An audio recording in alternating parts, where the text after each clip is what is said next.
Hey, future TSA officers, ready to tackle the hardest part of the TSA test?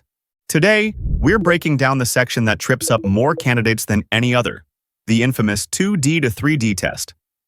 If you've seen other YouTube videos or scrolled through TSA forums, you've probably noticed the flood of comments from people saying this section crushed them.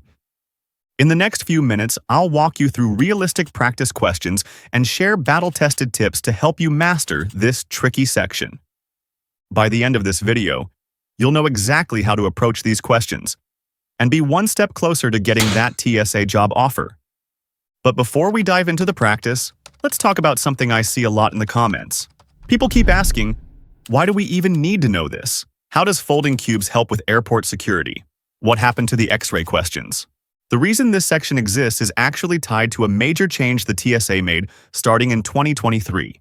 They began rolling out new CT scanners at many airports, and these scanners give officers a 3D view of the contents inside a carry-on bag. These new scanners don't just show a flat image.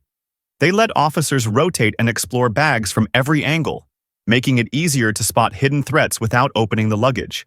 At the same time, the TSA started phasing out the old 2D X-ray machines used for decades. So what does this have to do with your test? Well, to make sure they're hiring people who can quickly learn to work with 3D imaging, the TSA added a brand new section to the test, one that checks your spatial reasoning. And that's exactly how the 2D to 3D test came to be. Hopefully, that clears things up for those of you wondering, why am I folding imaginary boxes in my head? All right, let's jump into the part you came for.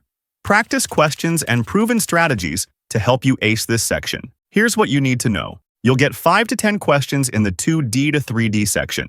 The exact number depends on how much time you have left after finishing the first two sections, named image matching and connect the dots. Keep in mind that the entire test is timed as a whole, not by section. That means the faster you work through the first parts, the more time you'll have for this final and toughest section.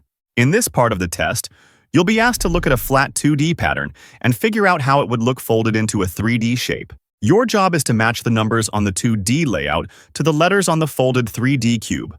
There are two question types, multiple choice, which is less common, and fill in the blank, which shows up the most. Let's break down how a typical question looks, using a real-style practice example.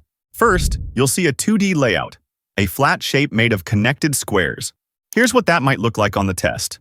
Next to it, you'll get a 3D shape, the folded version of that same 2D layout.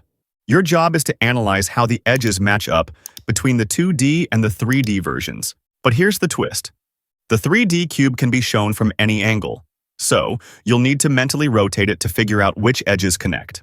Now, look for the reference point, marked with an X on both the 2D and 3D shapes. That X is your anchor. It tells you which face to start from and helps you match positions between flat and folded views. Let's see if you can crack one of these questions. The edge labeled 8 on the 2D net corresponds to what edge on the 3D shape? Take a look at this visualization of how the 2D shape folds into a 3D cube. Watch closely. Then we'll reveal the correct answer. As you can see, the edge labeled 8 on the flat shape lines up with edge E on the folded cube. That was a classic multiple choice style question. Not too bad once you get the hang of it. But now, let's step things up. Next, we'll tackle the fill-in-the-blank question type. This is the most common format on the test, and for most people, it's also the most challenging. So here's your challenge. Can you solve this next question on your own? Pause the video, take a close look, write down your answers, and when you're ready, hit play to see the solution. Match the numbers of the edges on the 2D shape to the letters of the edges on the 3D shape. One of the best strategies for solving these tough questions is to start with the most recognizable face on the 2D net. Don't just rely on the X. It's useful, but sometimes there's a face that stands out even more. Look for something distinctive. A face that's easy to track as it folds into 3D. This face acts as the base of the cube, and the rest of the faces fold around it. By focusing on this base, you can quickly solve several easy wins. Visualize how the face with the X on it, and the one to the right of it, fold up like flaps. When they do, you'll notice that edge E equals 6, D equals 7, and H equals 3. Now look at the faces at the top of the base. These also fold upward.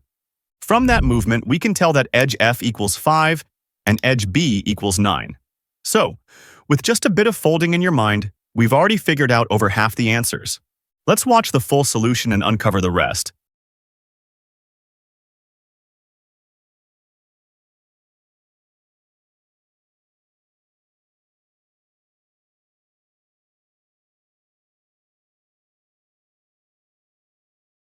If this video is helping you out, give it a quick like and hit subscribe to support the channel. It really helps us keep making free, helpful content to get you one step closer to that TSA job. Thanks for being here. Now, let's get back to it. You've just learned the strategy of spotting the most noticeable face. So let's put it to the test with another question. This one's a bit trickier. Just like before, pause the video, take a close look, and write down your answers. Then hit play, and I'll walk you through the solution step by step.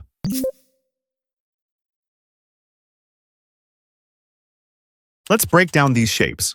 The most noticeable face here is the inverted L shape with the X marked on it. You can spot it easily on both the 2D and 3D shapes. Now, imagine folding just that L-shaped face upwards. When you do, it lines up perfectly with the front face of the 3D shape. From here, finding 4 answers is quick and easy. Edge D equals 5, I equals 7, L equals 4, and E equals 6. In just a few seconds, we've solved a third of the question. Let's see how the remaining faces fold and reveal the rest of the answers.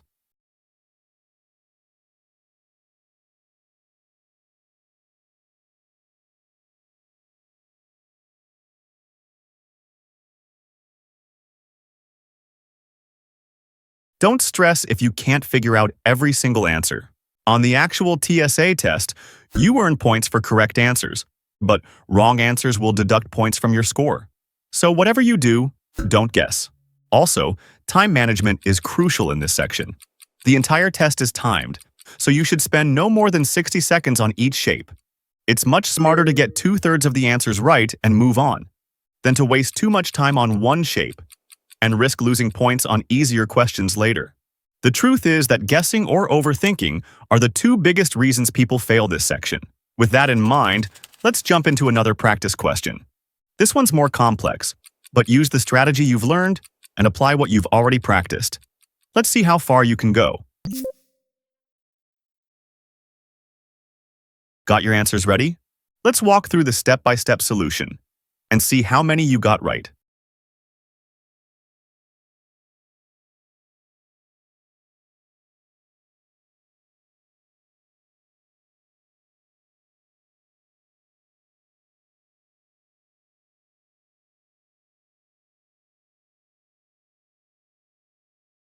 Practice is everything when it comes to mastering this part of the TSA test.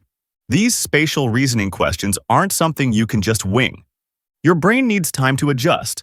So don't expect to become a pro after just watching a few YouTube videos. You need repetition, strategy, and smart practice. That's why we built the most comprehensive practice package out there, with 72D to 3D questions across different difficulty levels and step-by-step solutions for each one. You'll find the link in the description below and in the pinned comment. And here's something critical to remember. While the 2D to 3D section carries the most weight, you still need strong scores on the first 2 sections to pass the test and land that job offer. Those sections are called image matching and connect the dots, and we cover them in depth in the practice package too.